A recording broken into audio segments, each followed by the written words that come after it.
السلام علیکم ورحمۃ اللہ وبرکاتہ۔ الائڈ اسکول یوٹیوب چینل میں خوش آمدید۔ اردو برائے جماعت سوم یعنی تیسری جماعت۔ بسم اللہ الرحمن الرحیم۔ پیارے بچوں، آج کا جو سبق ہمارے سامنے ہے وہ ہے حمد۔ حمد کے متعلق آپ جانتے ہیں، حمد ایک نظم ہوتی ہے۔ اس نظم میں اللہ تعالیٰ کی تعریف کی گئی ہے۔ حمد میں اللہ تعالیٰ کی تعریف کی جاتی ہے۔ تو ہم آج کے سبق میں کیا کیا سیکھیں گے وہ آپ کے سامنے ہے۔ ہم سیکھیں گے بلند خوانی یعنی بلند آواز میں پڑھنا۔ تو ہم بلند آواز میں پڑھیں گے اور نظم کو یعنی حمد کو بلند آواز سے پڑھنے کا طریقہ سیکھیں گے۔ دوسری چیز ہے حروف کو جوڑ کر لکھنا۔ حروف کو جوڑ کر ہم کیا بناتے ہیں؟ لفظ بناتے ہیں۔ تو حروف کو جوڑ کر کیسے لکھا جاتا ہے اور پھر لفظ کیسے بنتا ہے، یہ ایک طریقہ ہم سیکھیں گے۔ اس کے علاوہ ہم سیکھیں گے لفظ شناخت کرنا۔ لفظ شناخت کرنے کا مطلب یہ ہے کہ ہمیں کوئی لفظ دیا جائے گا، اس لفظ کو دیکھ کر ہم اسے اس حمد میں سے تلاش کریں گے۔ رکن بنانا، رکن بنانے کا کیا مطلب ہے یہ ہم آگے چل کر سیکھ لیں گے۔ جملے بولنا، جی ہاں، جملے بولنا بھی ایک کام ہے اور اسے بھی سیکھنا پڑتا ہے۔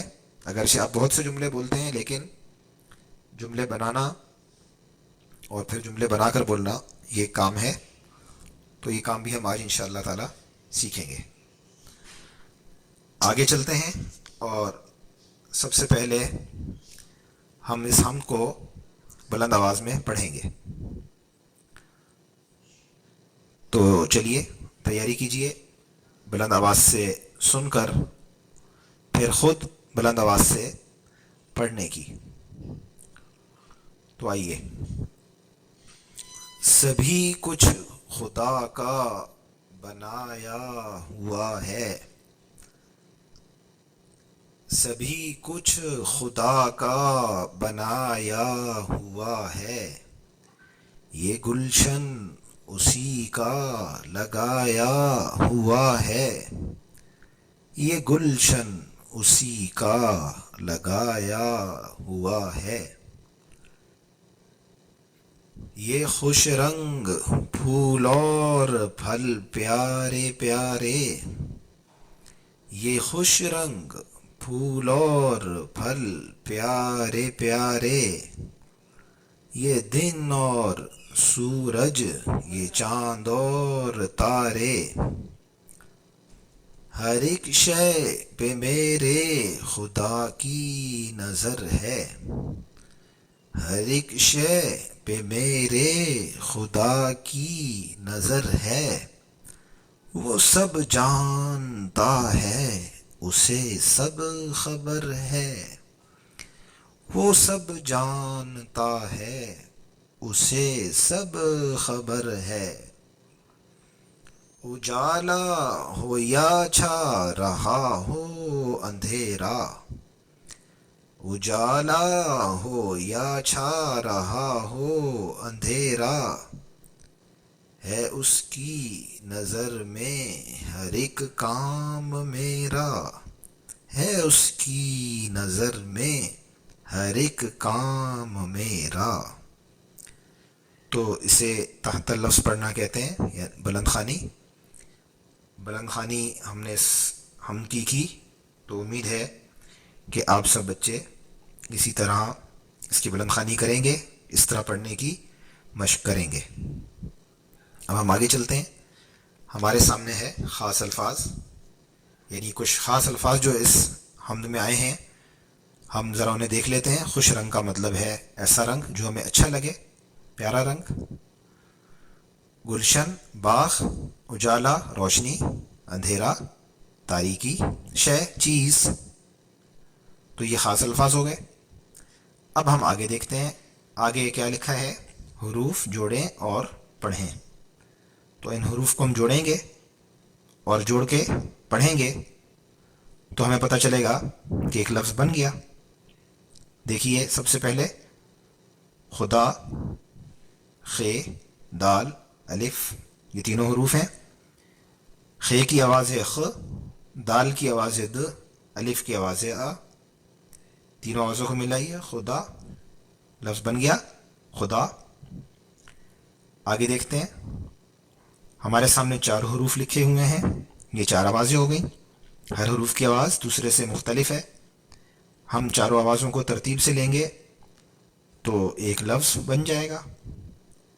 کیسے؟ سب سے پہلے دیکھیے گاف ہے، اس کے بعد لام ہے، پھر شین ہے، پھر نون ہے. اب ہم ان چاروں آوازوں کو ایک ساتھ لیں گے ترتیب سے. گل شن، تو بن گیا گلشن یعنی باغ. اب گلشن کو جب آپ لکھیں گے تو گاف اپنی اس شکل میں نہیں رہے گا جس شکل میں آپ کو نظر آ رہا ہے، بلکہ اس کی شکل بدل جائے گی، وہ چھوٹی شکل میں چلا جائے گا. لام بھی اپنی پوری شکل میں نہیں رہے گا، اس کی بھی آدھی شکل ہو جائے گی. شین بھی اپنی چھوٹی شکل میں آئے گا، البتہ نون پوری شکل میں آئے گا لیکن وہ ساتھ شین کے ملا ہوا ہوگا. تو اس طرح ہم ملا کر لکھیں گے تو یہ لفظ بن جائے گا. باقی اس کے بعد جو تین الفاظ کے جو حروف آپ کو دیے گئے ہیں وہ آپ خود حل کریں گے. چلیے اب ہم آگے چلتے ہیں. اگلا کام ہے لفظ شناخت کریں. لفظ شناخت کرنے کا مطلب یہ ہے، نیچے آپ کو ہدایات دی گئی ہیں، ذرا ہدایت پر نظر ڈال لیجئے تاکہ آپ اس کا مطلب سمجھ لیں کہ یہ کیا مطلب ہے. تو پیارے بچوں، جو لفظ سب سے پہلے سب سے اوپر دیے گئے ہیں، یعنی یہ اوپر جو دیے گئے ہیں، ان میں سے ہر ایک لفظ کو آپ حمد کے اشعار میں سے شناخت کر کے دکھائیں، یعنی بتائیں. بتانے کا طریقہ یہ ہوگا کہ آپ اپنی کاپی میں لکھ کر اس پر ایسا دائرہ بنا دیں گے. جیسے یہ نظر یہاں لکھا ہوا تھا اور یہاں ہم نے ایک دائرہ لگایا، اس طرح آپ یہاں پر یہ نظر آپ تلاش کریں گے اور اس پر آپ اس طرح دائرہ لگا دیں گے. ٹھیک ہے؟ تو آپ نے یہ تمام الفاظ تلاش کرنے ہیں. یقیناً آپ کو یہ کام بہت اچھا لگے گا اور بہت آسانی سے آپ یہ سارے ہی الفاظ تلاش کر کے ان پر نشان لگا دیں گے. آگے ہم چلتے ہیں. اگلا جو کام ہے وہ ہے ارکان ملائیں. یہ ارکان ہیں، یہ آپ نے ملانے ہیں. اس کی تفصیل دیکھتے ہیں کہ ارکان رکن کی جمع ہے. رکن کا مطلب ہے لفظ کا ایک حصہ. جب لفظ کے ہم دو یا تین حصے ملا دیتے ہیں تو لفظ مکمل ہو جاتا ہے. مثال بابا، یہ لفظ یعنی بابا میں دو رکن ہیں. با ایک رکن ہے اور با دوسرا رکن ہے. تو دونوں رکن با اور با ہیں. جب ہم ان کو ملائیں گے تو ایک لفظ بن جائے گا بابا. اب اسی مثال کو دیکھ کر آپ ارکان ملا کر لفظ مکمل کریں. تو جانتا، جان اور تا یہ دو رکن ہیں، انہیں آپ ملائیں گے تو ہو جائے گا جانتا. آگے چلتے ہیں. سوالات کے جوابات زبانی دیں. تو سوالات ہیں. پہلا سوال، سب کچھ کس کا بنایا ہوا ہے؟ جو سب کچھ یعنی جو ہمیں نظر آ رہا ہے، یہ جو بھی چیزیں ہیں وہ کس نے بنائی ہیں؟ جواب معلوم ہے، آپ کو بھی معلوم ہے، آسانی سے دے سکتے ہیں. اب آگے چلتے ہیں. اللہ کی بنائی ہوئی چیزوں میں سے چند کے نام بتائیں. تو ساری ہی چیزیں اللہ نے بنائی ہیں، آپ کچھ چند چیزوں کے نام لے لیں جو اللہ نے بنائی ہیں آپ کے خیال میں. بتائیے، شاباش. جی، امی کو بتائیے، ابو کو بتائیے. اب اگلا سوال ہے کہ ہم چھپ کر کوئی کام کیوں نہیں کر سکتے؟ ہم کوئی کام، کوئی بھی کام ہم چھپ کر کیوں نہیں کر سکتے؟ کون ہمیں دیکھ رہا ہوتا ہے؟ بہت اچھی بات ہے، آپ کو معلوم ہے، بالکل معلوم ہے آپ کو. جی ہاں. آگے چلتے ہیں. زبانی جملے بنائیں. زبانی جملے بنائیں. کن کے بنائیں گے آپ؟ نیچے الفاظ دیکھیے موجود ہیں آپ کے سامنے. پھول، پیارے، اجالا، سورج. تو چار الفاظ آپ کو دیے گئے ہیں. آپ ان میں سے ہر لفظ کو ایک جملے میں استعمال کریں گے. اب اگر آپ کو مشکل لگ رہا ہے کہ کیسے، تو پیارے بچوں نیچے ذرا دیکھیے. پیارے بچوں، جملے میں ایک بات مکمل ہو جاتی ہے، یعنی کوئی ایک بات پوری ہو جاتی ہے جملے میں. مثال، میں نے پانی پیا، ایک بات پوری ہو گئی. ابو گھر آئے، شام ہو گئی. آج صبح بارش ہوئی. یہ سب جملے کی مثالیں ہیں. تو اب آپ آسانی سے جملے بنا سکتے ہیں. چلیں اب آپ اچھے اچھے جملے بنائیں اور امی ابو کو بھی سنائیں اور ہمیں بھی بتائیں. ہاں، یاد رہے کہ آپ ہر جملے کے آخر میں ختمہ، آپ کے سامنے نشان نظر آ رہا ہے ایک چھوٹا سا، جی ہاں، اسے ختمہ کہتے ہیں. ختمہ کی علامت ضرور ڈالیں گے. چلیے ہم آگے چلتے ہیں. اب ہم دیکھتے ہیں کہ ایک مشق ہمیں دی گئی ہے. آپ کے سامنے یہ مشق موجود ہے. اس مشق میں خاص بات کیا ہے کہ یہ الفاظ بے ترتیب ہو گئے ہیں. آپ نے کیا کرنا ہے؟ آپ کیا کریں گے؟ آپ یہ کریں گے کہ ترتیب درست کر کے جملے بنائیں گے. مثلا، ہے اسکول روز علی جاتا. آپ نے اس کی ترتیب درست کر کے لکھیں گے، علی روز اسکول جاتا ہے. تو ایک اور مثال ہم حل کر دیتے ہیں آپ کی آسانی کے لیے. ہے گھر میرا یہ. تو آپ اس سے ترتیب سے لکھیں گے تو یہ بن جائے گا یہ گھر میرا ہے. باقی جملے آپ خود حل کیجئے. آپ نے کچھ بھی نہیں کرنا، تھوڑا سا کام ہے، یعنی بالکل کم، زیادہ کام نہیں ہے، آسان سا کام ہے. اپنی کاپی میں ان جملوں کو نقل کیجئے اور اس کے بعد انہیں دیکھ کر صرف ترتیب سے سامنے لکھ دیجئے. اس کے بعد آپ کے سامنے حمد دوبارہ آ گئی. یہ حمد آپ کو اب ترنم سے پڑھ کر سنائی جائے گی. ترنم سے ہم سننے میں آپ کو بہت لطف آئے گا، اور آپ میں سے جو پیارے سے بیٹے، جو پیاری سی بیٹیاں ترنم سے پڑھ سکتی ہیں وہ اس حمد کو ترنم سے ضرور پڑھیں. تو ترنم سے آپ کو پڑھ کے سنائی جائے گی یہ حمد، لیکن اس سے پہلے ایک چیز ہم آپ کو بتا دیتے ہیں کہ اس حمد میں کچھ الفاظ ہیں جن کی آوازیں ایک دوسرے سے مل رہی ہیں. جیسے بنایا ہوا ہے، لگایا ہوا ہے.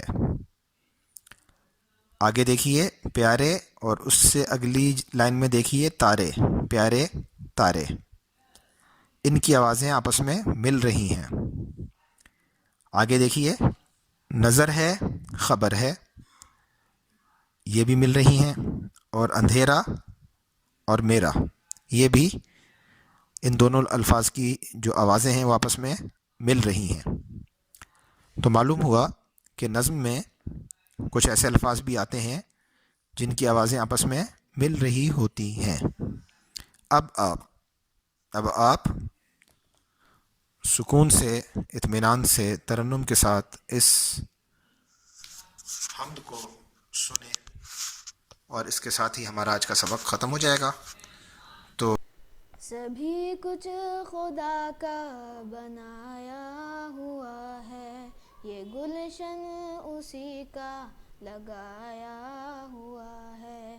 یہ خوش رنگ پھول اور پھل پیارے پیارے، یہ دن اور سورج، یہ چاند اور تارے. ہر ایک شے پہ میرے خدا کی نظر ہے، وہ سب جانتا ہے، اسے سب خبر ہے. اجالا ہو یا چھا رہا ہو اندھیرا، ہے اس کی نظر میں ہر ایک کام میرا.